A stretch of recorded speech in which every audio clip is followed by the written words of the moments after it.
What's up, fellow Scout Troopers, and welcome to another horrible episode of Shock and Awe Toy Reviews.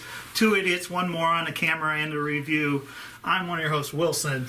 I'm your other host, The Bird. And we have a fine special guest, DeKalb Kevin, DK Squared. Say hello, Kevin. Hi, DK Squared. It's me.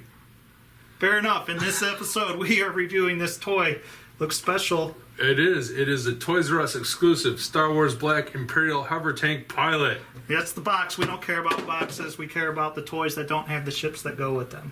So he is from, obviously, A New Hope. Right? No. What's he from? He's from Rogue One. That's the fine, hopefully fine, please be Is that doing episode fine. 3.5? No. It's the one that hadn't come out yet. It is. Depending on when you're watching this, hello, future. It is Disney's Christmas $2 billion gift to itself. There we go. So, yes, he's in the new movie, not Force Awakens. And he's a bad guy that drives a hover tank that we've never seen before, right? We've never seen a hover tank? Never seen a hover tank. Never, okay. If you can't tell, Kevin's the Star Wars nut and professional. Starting off with looks, he pretty much looks like a snowtrooper, the stormtrooper, and this is the abortion that they had. Anybody agree? Yes, good. Let's go on. Go on, talk about how you feel that he looks like. Because to me, really, honestly, he seriously does just look like a mixture between every kind of trooper that they've had. Let's just throw it together, and then this is what we've come out with. Which is strange because it's supposed to take place during episode 4, right? Just before. Just before. So you wouldn't think like it looks... You'd think they would just use... I don't know. And why is every guy got a little different? Sort of a thing that's gone back, though, for the entire series. Okay. Like, whenever you needed a new trooper for someplace, they always made him look different. Okay. There's a good chance during the prequels that some of that felt it was very much, if we have a different guy here, Yeah, then I get $8 more for the little plastic man that I'm selling. fair enough. He seems to me a little more functional, a little more actually possibly in the Star Wars universe. I agree. He looks... I think he looks pretty darn cool. He does actually. look awesome. He looks like a lean, mean, like soldier kind of guy. He doesn't look, he's not all armored up. I like the pants and everything. Sculpt-wise, he's fantastic. I think he's got a great sculpt. Yeah. He has a fantastic paint job. Has there been a better mass market paint job on a Hasbro toy ever? Not off the top of my head. That's a great trick question. I've been looking at so many crappy ones. Can't remember, but yeah, he looks great. Like you were saying back here, right? Yeah. The vents on his back are painted squares, and I would expect that just to be white or black. Take a look at his chest as well. You've got gray pieces that run up with black detailing. You've got washes, striping. You've got stuff that you wouldn't normally see. You've actually got two tones for his armor. The chest piece and the middle pieces are different tones, but it's painted like they're supposed to be different tones, not just like they screwed up in the factory. He looks dirty. He looks dirty like he should be. He's got a 3A paint job on a Hasbro toy. The way that I've been looking at this, and the way that when the first photos came out, it felt like these are the hand-painted prototypes that Hasbro would take to a show.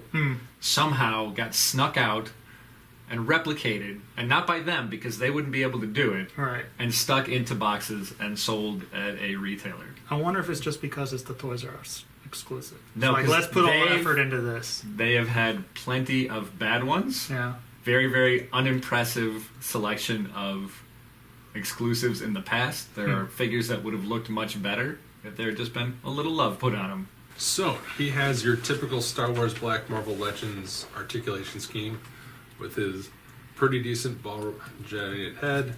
Can swivel his arms around.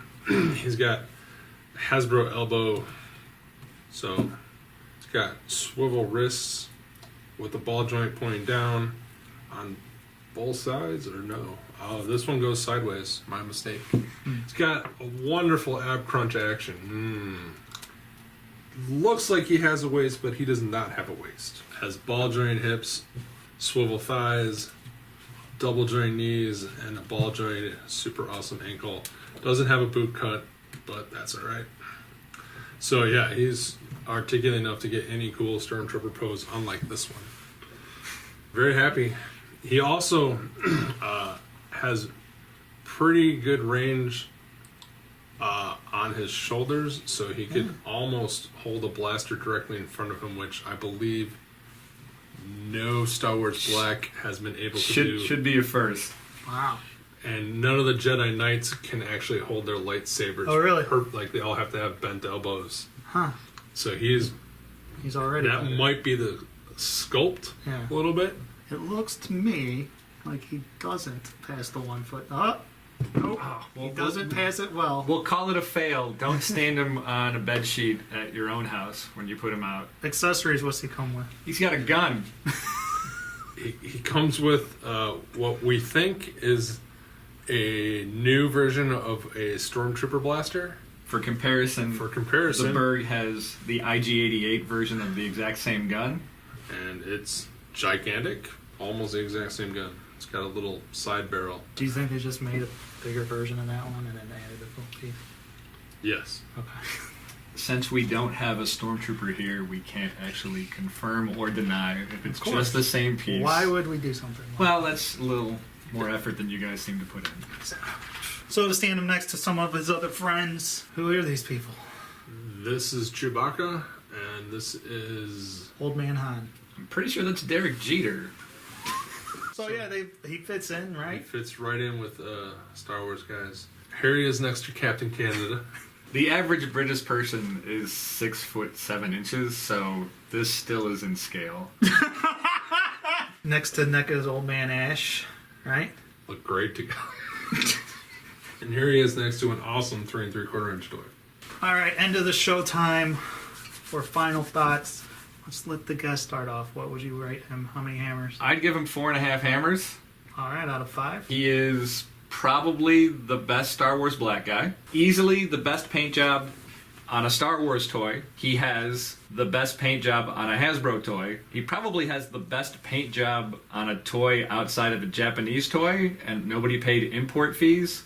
And he's a Toys R Us exclusive that nobody even knows exists, and this guy got all of this pretty much perfect across the board, and they've had to resculpt Princess Leia's head 3 times and delay her for coming out.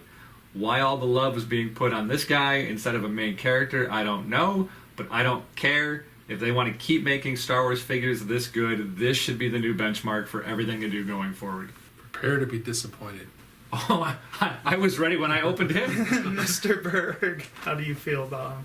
I'm going to give this particular one a 3.5, but mine a 5. What's different? Mine doesn't have the loose hips his I was does. going to say, that was probably going to be it.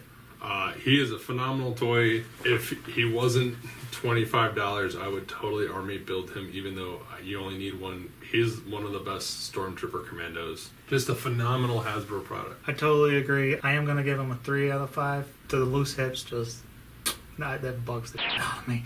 But I agree. Like, if you would have told me this was Hasbro, like, and I didn't know, I would have said, I don't believe that at all.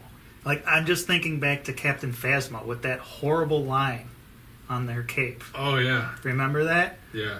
And you're telling me the same company put this thing out? Like, that's ridiculous. That's The insane. company that gave you a piss gold gun. Yeah. Hopefully they're all going to stand up, like, to this kind of quality. They don't. Spoilers. Just looking at the other toys, they don't. You can tell. Really?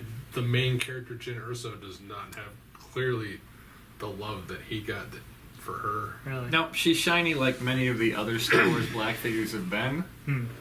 It's not even a knock necessarily. So it looks fine, but now that you have this to compare everything else against, Yeah. when you've reset the standard, Everything's- everything has a matte finish that should have a matte finish. There's Yeah. different, there's varied textures. There's varied levels of glossiness on the undersuit and his legs. They've given him a different color for the legs, so he's something comfortable when he sits to pilot a hover tank to kill innocent people. Yeah. I mean, that's what you need, right? It's just delightful.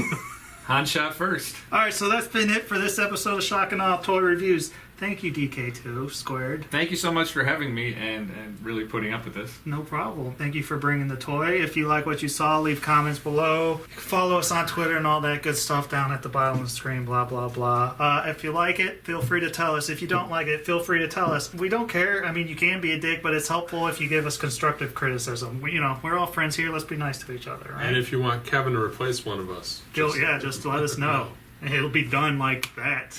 Till then, say bye, Kevin. Bye, Kevin. And this is what he looked like